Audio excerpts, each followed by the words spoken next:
और बंदा चाहे कितना थ्योरेटिकल पढ़ ले, जब तक वो हाथों से काम नहीं करेगा तब तक वो कभी नहीं सीख पाएगा। पढ़ने से ज़्यादा सीखना ज़रूरी होता है सर दोनों चीज़ों की नॉलेज होनी चाहिए, पढ़ने की भी और सीखने की भी। एटिकेट्स सीनियर के प्रति, अपने कुलीग के प्रति या अपने काम के प्रति, वो चीज़ें भी उनको ज्ञान वहाँ देना प्रैक्टिकल ज़्यादा ज़रूरी है। सिर्फ एम्प्लॉयबिलिटी स्किल्स या 21st सेंचुरी स्किल्स शायद क्लासरूम में डिलीवर कर देने से शायद वो आउटकम्स, एम्प्लॉयमेंट आउटकम्स नहीं अचीव हो पा रहे हैं, और टेक्निकल ट्रेनिंग को ड्यूरिंग द कोर्स कैसे एनहेंस कर सकते हैं, वो एक सिग्निफिकेंट गैप एरिया नज़र आ रहा था। इसी गैप एरिया को इम्प्रूव करने के लिए, ब्रिज करने के लिए dual system of training programme जो है वो डिपार्टमेंट ने शुरू किया। इस प्रोग्राम में बेसिकली मेन फोकस है कि बच्चा जब ITI में एडमिशन लेता है तो अपने कोर्स की पढ़ाई के दौरान उसको इंडस्ट्री में रियल टाइम ट्रेनिंग का एक्सपीरियंस मिले, और जो उसके टेक्निकल स्किल सेट हैं वो भी इम्प्रूव हो पाए, ताकि आफ्टर ITI उसका जो एब्जॉर्प्शन है, उसका एम्प्लॉयमेंट है, वो एनहेंस हो पाए।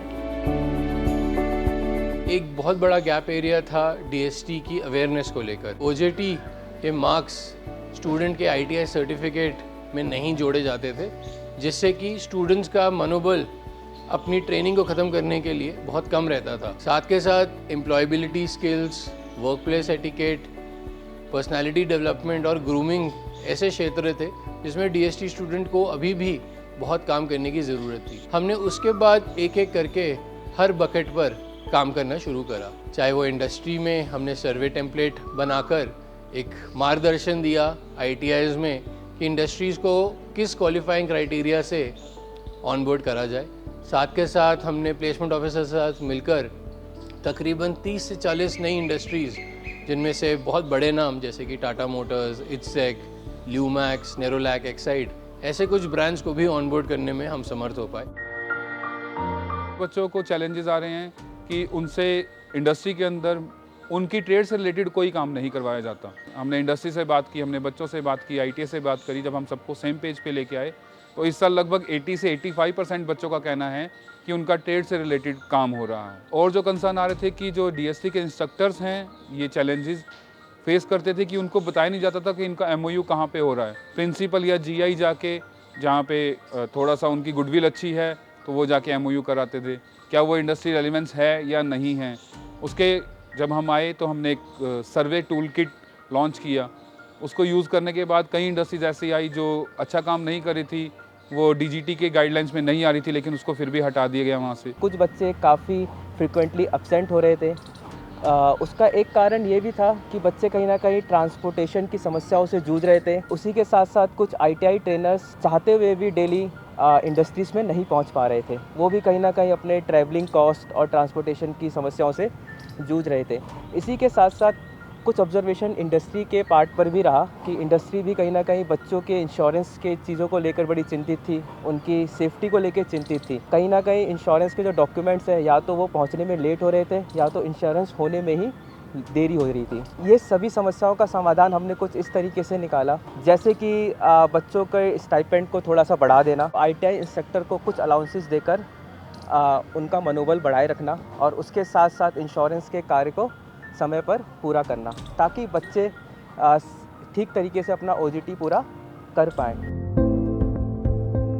हमारे यहाँ कुछ पैरामीटर्स होते हैं, जैसे कोई कैलेंडर्स बनाने हैं, ताकि इंडस्ट्री वाले ये ना कहें किस दिन बच्चे आएंगे, बच्चा ये ना कहे कि हमें इंडस्ट्री में किस दिन जाना है, हमारा टीचर ये ना कहे कि मुझे पता नहीं होता।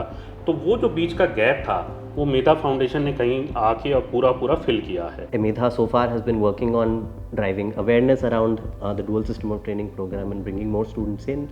They're also helping identify more industry partners with whom we can have high quality training partnerships.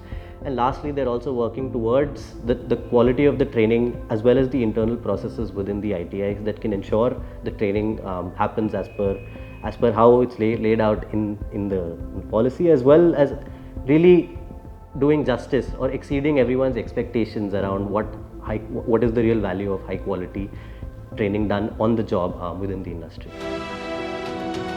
DST में इनरोलमेंट के बाद भी कुछ ड्रॉप आउट होता है, और एक सिग्निफिकेंट परसेंटेज है, अप्रॉक्स 18 से 20% का एक ड्रॉप आउट है।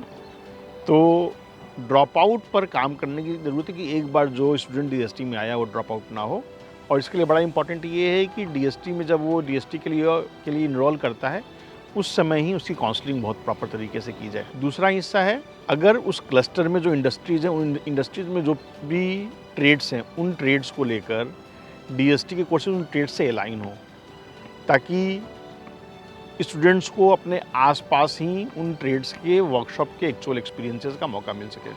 जब भी स्टूडेंट ओजेटी पे जाता है, ऑन द जॉब ट्रेनिंग पे जाता है, तो ऑन द जॉब ट्रेनिंग से पहले उसका इंश्योरेंस हो चुका हो, ऑन द जॉब ट्रेनिंग के लिए कुछ ट्रांसपोर्टेशन की स्कीम्स हों ताकि उसको उसका बेनिफिट मिल सके, ऑन द जॉब ट्रेनिंग के दौरान अगर कुछ स्टाइपेंड मिल सकता है तो वो मिल पाए। फीमेल्स की ऑन द जॉब ट्रेनिंग जो है वो मॉर्निंग बैचेज़ में हो, लेट नाइट शिफ्ट ना हो। तो ये कुछ फंडामेंटल चीज़ें हैं, आधारभूत चीज़ें हैं जिस पर हमें फ्यूचर में डीएसटी को और बेहतर करने के लिए कार्य करना चाहिए, ऐसा मुझे लगता है। सबसे बड़ा जो बेनिफिट है सर डीएसटी का, रिप्लेसमेंट ऑफर लेटर बच्चों को मिलता है। तो मेरे हिसाब से मोर देन 70% जो मेरे स्टूडेंट रहे हैं डीएसटी के, ऑफर लेटर उनको मिल जाता है। तो जैसे ही रिजल्ट आता है आईटीआई का, पास होती है बच्चे सीधे जॉब पे जाते हैं, नौकरी में चले जाते हैं। तो ये सबसे बड़ा बेनिफिट है सर डीएसटी में है ना, ज़्यादा से ज़्यादा छात्र एडमिशन लें, जिससे कि है ना उन्हें नौकरी जल्दी मिलेगी और उनका भी भविष्य और देश का भी भविष्य दोनों अच्छा हो जाएगा।